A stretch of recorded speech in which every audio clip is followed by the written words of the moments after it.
talk about the perfect slice. This brings me right back to France. Hi guys, it's Grace. Today I'm going to be making tarte flambee, which is a classic tart from the Alsace region in France, which is a region right next to Germany. So it actually has a lot of German influences. And this pizza has creme fraiche on it, which you can also use something called fromage blanc, which is a classic cheese in France. It also has white onions and then lardons, which is just a fancy way of saying basically fatty bacon. This pizza is so fantastic. I was fortunate enough to go to France a while back, and this was one of my favorite things on the menu. It's so good with a nice cold beer or even just a nice glass of Riesling. It's fantastic. So let's get started. All right, so I'm going to start with all my toppings here, and it's actually not that many. It's a very, very simple thing to make. I have some bacon here. This is really nice, thick cut bacon that I pre-cooked just until it's just cooked. You don't want it to be crispy. I love using Black Forest bacon for this pizza just because I think it's really authentic to the versions that I had in France. You can also just use Applewood smoked bacon too, but the Black Forest is the way to go. So this was pre-cooked. I drained most of the fat out of it, but you can see that there's a decent amount still there at the bottom of the pan. So that's perfect. I'm gonna stick that right in a pot. Then I'm going to prep my onions. That's the second ingredient in this pizza. I have some white onions here that I pre-sliced. I'm gonna show you how to slice them perfectly. But I use white onions over any other type of onion because white onions are very, very assertive. It's almost as assertive as like a red onion, but you can use yellow onions if you want to. That's totally fine. So I have my white onion here. I'm gonna show you how I like to cut them because I'm very particular about this for this type of pizza. So you want them to be pretty thin, kind of like this. You don't want them to be paper thin. That's not how it was in France. But you do want them to be relatively thin. You don't want big chunks of onion. That's about perfect. All right, so I have two really big onions here that I cut already. I'm gonna pop them in with the pre-cooked bacon that I drained off. And then I'm gonna turn my heat on to about medium or so. And I'm just going to cook off the onions in that little bit of bacon grease. I don't want to, make caramelized onions or anything like that. Just enough to sweat the onions and cook them off so they're not completely raw. So these are all set.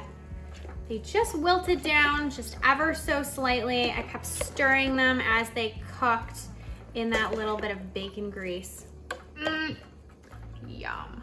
Okay, so I have my pizza dough ready. Eric stretched it out for me. What a good guy.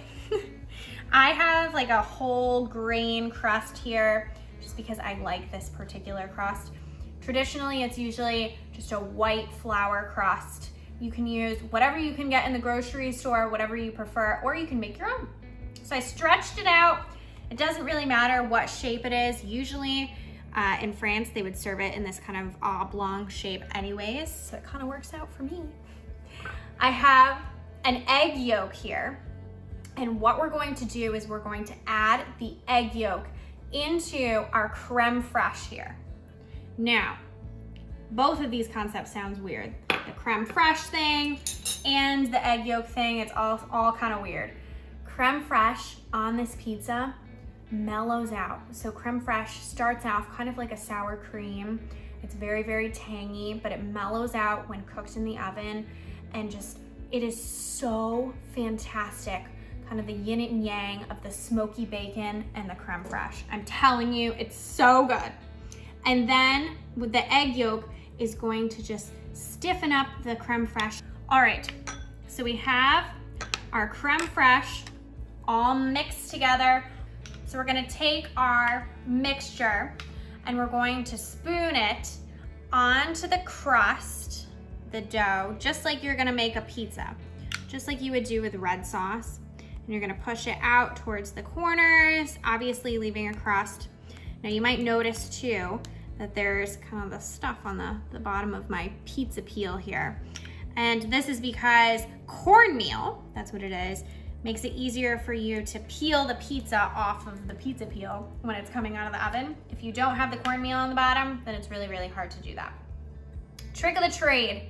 You can also do this just on a baking sheet. You don't need to have a pizza peel. Okay, so we have a nice, beautiful layer on the bottom here. And then I'm going to take my onion and bacon mixture. And the onions are just coated in the bacon drippings. Oh man. We're just gonna give it a nice drain. I have a slotted spoon here so we don't get any excess moisture. And you might wanna kinda use your hand, so make sure it's not too hot. And you're just gonna sprinkle the mixture all over the pizza.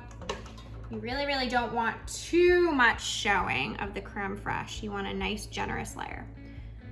Do I even need to say anything? It already looks so good and it's not even baked. Okay, so I have some whole nutmeg here. It looks like this. You can get this in the grocery store. It's a little bit more expensive than getting the pre-ground nutmeg, but it just is so much more aromatic. Now this pizza calls for a little bit of nutmeg. I'm using a microplane here just to dust this pizza with nutmeg. You don't need to add it, but it does add just this warmness to the pizza that is just so oddly appealing. And it just is classic in France. Perfect.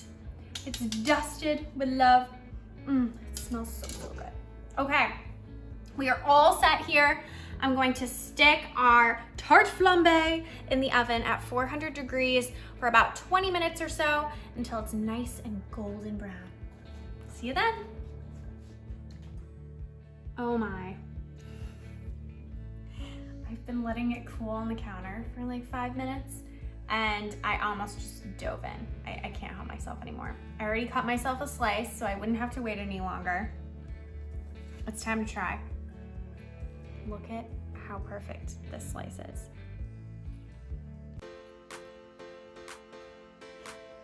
Tangy, smoky, perfect. Oh my gosh, so good. Talk about the perfect slice. This brings me right back to France. All I need to grab is a glass of Riesling, which I think is waiting for me. Check it out on tastefullygrace.com. You won't regret it.